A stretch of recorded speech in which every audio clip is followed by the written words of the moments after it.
Louvado seja nosso Senhor Jesus Cristo, para sempre seja louvado. Seja bem-vindo mais uma vez ao canal Jesus é o Caminho. Hoje estamos aqui no nosso quadro Liturgia da Palavra Dominical e vamos refletir um pouco sobre os textos que são propostos pela Igreja nesse 27º domingo do tempo comum no ano B. E vamos ouvir o que o Senhor tem para nos ensinar. Os textos nos falam do matrimônio, né? Ou seja, dessa união entre os esposos que Cristo elevou à dignidade de sacramento. Então, vamos refletir. Peço que você tire um pouco do seu tempo para refletirmos um pouco sobre essa grande realidade espiritual que há no matrimônio católico. Em nome do Pai, do Filho e do Espírito Santo. Amém. Vinde, Espírito Santo, enchei os corações dos vossos fiéis e acendei neles o fogo do vosso amor. Enviai, Senhor, o vosso Espírito e tudo será criado e renovareis a face da terra. Oremos, ó Deus, que instruísse os corações dos vossos fiéis com a luz do Espírito Santo, fazei com que apreciemos retamente todas as coisas segundo o mesmo Espírito e gozemos sempre de sua eterna consolação. Por Cristo nosso Senhor. Amém. Em nome do Pai, do Filho e do Espírito Santo. Amém. Nossa Senhora, São José, rogai por nós. Meus amados irmãos, a primeira leitura de hoje é extraída do livro de Gênesis, capítulo 2, versículo 18 ao 24. Uma leitura bem conhecida e que muitas vezes também é usada para combater o celibato, mas nós não vamos falar propriamente disto aqui, mas ouçamos o que diz o texto, né? O que diz o Senhor por meio do texto de Gênesis 2, do 18 ao 24. O Senhor Deus disse: não é bom que o homem esteja só. Então aqui, quando diz não é bom que o homem esteja só, esse é um texto que é tirado do contexto e que é usado corriqueiramente para atacar o celibato católico, seja ele dos padres ou das freiras ou dos religiosos ou até de alguns leigos que optaram pelo celibato na sua vida de leigo, né? Mas, continuando, o Senhor Deus disse: não é bom que o homem esteja só, vou dar-lhes uma auxiliar semelhante a ele. Então o Senhor Deus formou da terra todos os animais selvagens e todas as aves do céu, e trouxe-os a Adão para ver como os chamaria. Todo o ser vivo teria o nome que Adão lhe desse. E Adão deu nome a todos os animais domésticos, a todas as aves do céu e a todos os animais selvagens. Mas Adão não encontrou uma auxiliar semelhante a ele. Então aqui, meus amados irmãos, está a verdadeira origem do matrimônio.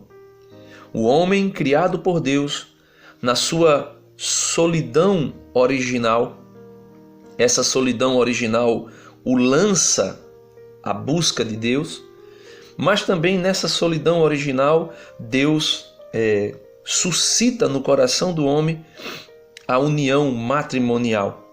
Então, Adão não encontrou uma auxiliar semelhante a ele. Então o Senhor Deus diz, ou melhor, então o Senhor Deus fez cair um sono profundo sobre Adão. Quando este adormeceu, tirou-lhe uma das costelas e fechou-a com o lugar com carne.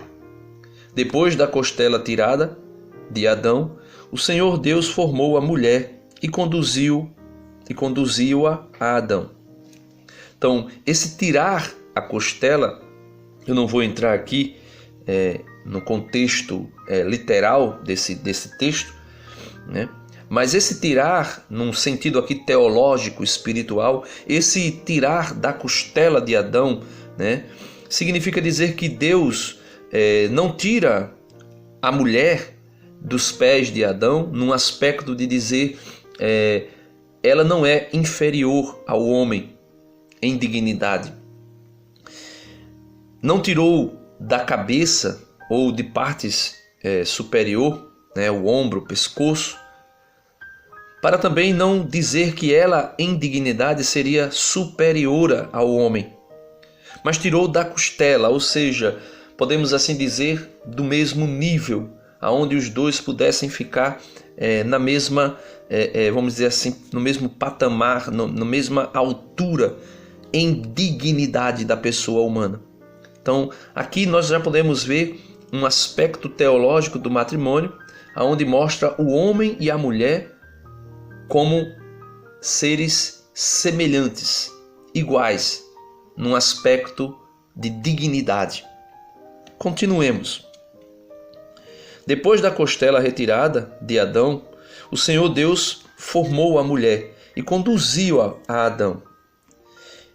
E Adão exclamou: desta vez sim, é osso dos meus ossos e carne da minha carne. Então Adão percebe que ali, diante dele, está uma que é semelhante a ele, que tem a mesma imagem, não somente a imagem do Criador, mas a imagem dele como criatura humana. E Adão exclama: esta sim é osso dos meus ossos e carne da minha carne. Ela será chamada mulher, porque foi tirada do homem. Então Adão diz isso: ela será chamada mulher, porque foi tirada do homem. E o Senhor diz: por isso o homem deixará seu pai e sua mãe, e se unirá à sua mulher, e eles serão uma só carne. Então, por isso o homem deixará seu pai e sua mãe, e os dois serão uma só carne. Aqui não fala diretamente da indissolubilidade do matrimônio, mas no evangelho de hoje, no evangelho extraído de São Marcos, estamos no ano B, lido, na igreja nesse ano, no ano B, o evangelho de São Marcos, o evangelista São Marcos. No evangelho de hoje é aquela controvérsia, aquela disputa, aquele debate entre os fariseus e Jesus exatamente a respeito do matrimônio, porque eles fizeram uma pergunta sobre o divórcio. Então veja que a primeira leitura diz que os dois serão uma só carne. Ou seja, não é mais dois, é um só. É uma unidade perfeita, é uma unidade plena. Então diz o Evangelho, Marcos 10, versículo do 2 ao 16, mas nós iremos fazer a leitura menor, que está em conchetes. Então Marcos 10, do 2 ao 12, diz assim: naquele tempo, alguns fariseus se aproximaram de Jesus para pô-lo à prova. Perguntaram se era permitido ao homem divorciar-se de sua mulher. Jesus, porém, perguntou: o que Moisés vos ordenou? Os fariseus responderam: Moisés permitiu escrever uma certidão de divórcio e despedi-la. Então veja, Jesus pergunta: o que Moisés vos determinou? Aí, se ele está perguntando o que Moisés determinou, então logo nós podemos nos separar das nossas esposas, porque Moisés determinou ser dado uma certidão de divórcio. E eles achavam: aqui nós ganharemos o debate, aqui nós venceremos esse debate sobre se é lícito ou não se divorciar de sua mulher. Então, Moisés permitiu escrever uma certidão de divórcio e despedi-la. Jesus então disse: foi por causa da dureza do vosso coração que Moisés vos escreveu este mandamento. Então veja, foi por causa da dureza dos vossos corações que Moisés vos escreveu esse mandamento. Então não era uma questão do próprio Deus, no sentido de dizer que este era o desejo e o projeto de Deus para o matrimônio, caso houvesse algum problema, o homem poderia divorciar-se de sua mulher ou a mulher divorciar-se do seu marido. Aqui no aspecto atual que nós estamos falando, a mulher divorciar-se do seu marido, porque no período em que Moisés permite a decisão de emitir um documento se divorciando, isso era lícito, né? Isso era permitido apenas para o homem. E aí eles pensaram, pronto, ganhamos o debate, porque se Moisés autorizou, então quem é ele para dizer algo contra Moisés?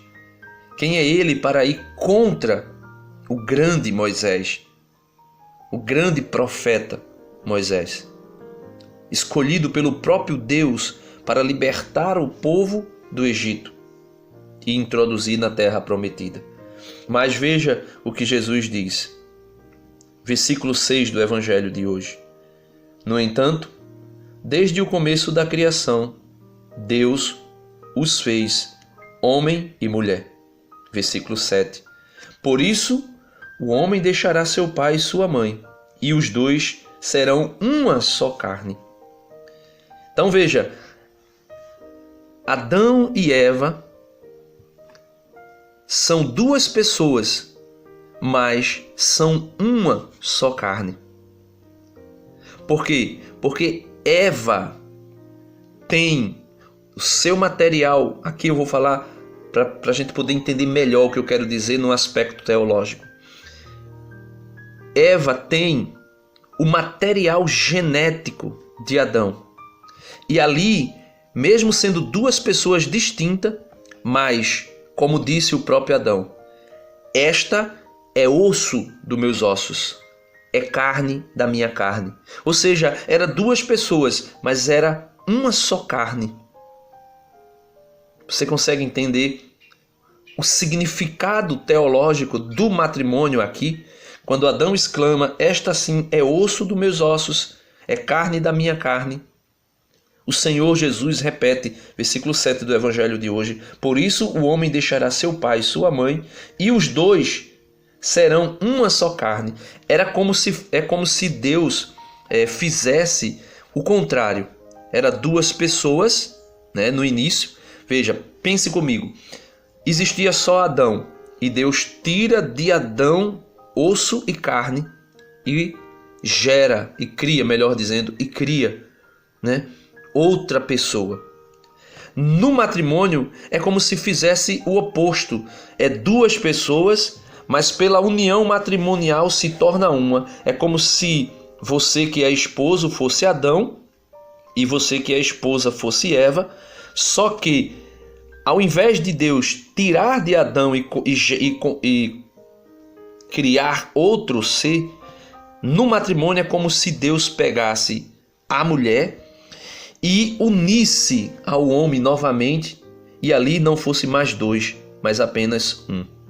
Isso é muito lindo, meus irmãos, isso é maravilhoso.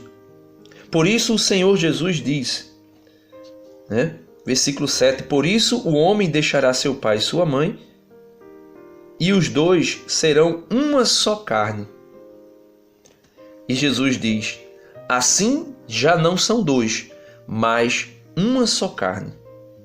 E Jesus dá aqui, né, um mandamento para recordar que no princípio o projeto inicial do Criador para o matrimônio não incluía o divórcio.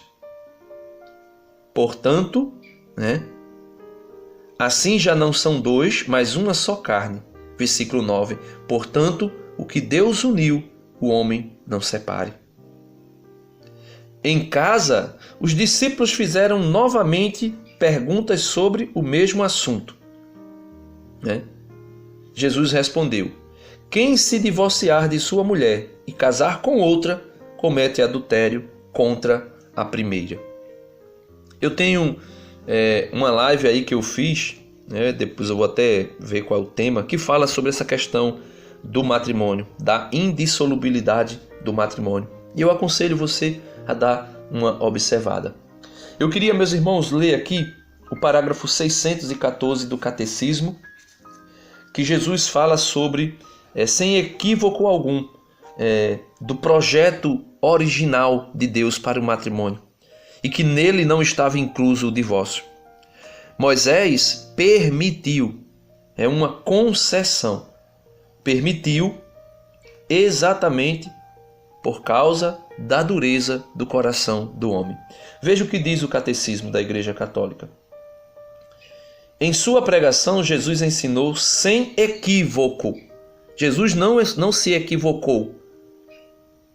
O sentido original da união do homem e da mulher, conforme quis o Criador desde o começo. Então Jesus não se equivocou. Não é assim tipo, Jesus disse que o homem não pode se separar de jeito nenhum da sua esposa, nem a mulher. Mas isso é um equívoco, porque Moisés deu permissão. Então Jesus não se equivocou. Jesus ultrapassa Moisés. Se os fariseus trouxeram Moisés como uma autoridade, podemos assim dizer que não poderia ser questionada, porque Moisés era profeta, era grande no meio do povo judeu, e eles trouxeram ali como que uma autoridade, Moisés, para dizer, ele não pode ir contra Moisés. Aí Jesus eleva o debate. Jesus ultrapassa Moisés. Jesus, que é Deus, leva o debate sobre o divórcio para o projeto inicial do Criador. E o projeto inicial do Criador, o projeto original do Criador, era a indissolubilidade do matrimônio. Veja aí, retomando aqui o que diz o Catecismo da Igreja Católica. Em sua pregação, Jesus ensinou sem equívoco, ou seja, sem erro, sem errar, o sentido original da união do homem e da mulher, conforme quis o Criador desde o começo.